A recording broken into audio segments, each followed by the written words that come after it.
Corona পরিস্থিতিতে মানুষের অভ্যাসের পরিবর্তনের সাথে সাথে বদলে যাচ্ছে যুক্তরাষ্ট্রের মানুষের জীবনযাত্রা, কর্মক্ষেত্র ও সামাজিক আচরণ। সময়ের সঙ্গে বদলে যাচ্ছে আইন কানুন ও সরকারি ব্যবস্থাপনাও। সমসাময়িক এসব পরিবর্তন ইমিগ্রেশন আপডেট, স্বাস্থ্য ও সরকারি সুযোগ সুবিধা এবং আনএমপ্লয়মেন্ট সহ নানান বিষয়ের নতুন সিদ্ধান্ত ও আপডেট তথ্য জানতে দেখুন need to know with Nazmul Ahsan.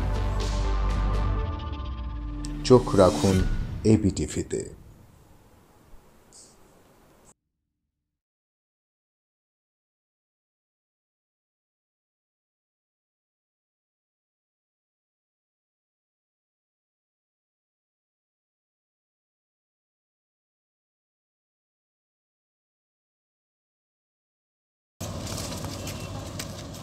এলাকার উন্নয়নে কাজ করেছেন, জনসেবার পুরস্কার পেয়েছেন নির্বাচিত জনপ্রতিনিধি হয়ে।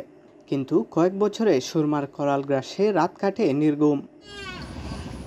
নিজের পরিবার আর প্রতিবেশীর জীবন রক্ষা করতে অন্যরকম এক যুদ্ধে লিপ্ত ইউপি সদস্য আম্বিয়া বেগম স্বামী, সন্তান ও প্রতিবেশীদের জানমাল রক্ষা করতে ছুটেছেন নানা জায়গায়, কিন্তু কিছুই হয়নি। সুরমা নদীতে বিটেমাটির অনেকটা হারিয়ে এখন অসহায়। বসতঘরের খুঁটি আর নদীর পানি মিশে গেছে এক জায়গায়। সেই খুঁটিতে বেঁধে রেখেছেন নৌকা, যাতে বিপদ আসলে সন্তানদের রক্ষা করতে পারেন। 2004 তাকিয়া লইয়া এই বাড়ির অসহার মাঝে, কিন্তু এই বাড়ির যত পানি মন্ত্রী আইলা, মেম্বার আইন, চেয়ারম্যান আইন, সবাই আইন আইয়া খালি ছবিন তুলিয়া নেন। অনেক টাকার বরাদ্দ আয়, অনেক টাকার গড় আয়, অনেক টাকার রাস্তা আয়, অনেক টাকার বাড়ি আয়, ইটা কবে যায়।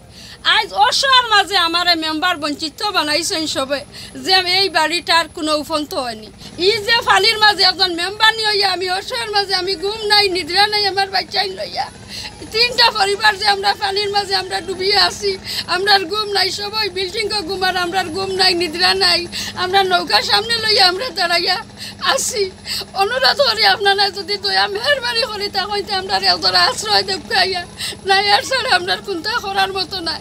গতকালকে আমি চেয়ারম্যানের কাছে ফোন দিছি, চেয়ারম্যানে ফোনটা রিসিভ করছেন না। ছোটো ছোটো বাচ্চা খাইচা লইয়া আমি কিলা যে আমি স্কুলের দাঁড়িয়ে যেতাম, আমার একটা লজ্জা আসছে নানি। যে স্যার অকল অনুরোধ করি আপনারা অকল লাগে কইয়া আমরা একজোড়া সহযোগিতা করুকাইয়া। বিয়ানীবাজার উপজেলার চারকা ইউনিয়নের সুরমা নদীর তীরবর্তী গোদারবাজার, আদিনাবাদ, ডেলাখানি, খুনারাখাইল গ্রামের বহু বসতি নদীতে বিলীন হয়েছে। শেষ সম্বল বিটেমাটি যারা আঁকড়ে আছেন, তাদের উৎকণ্ঠার শেষ নেই।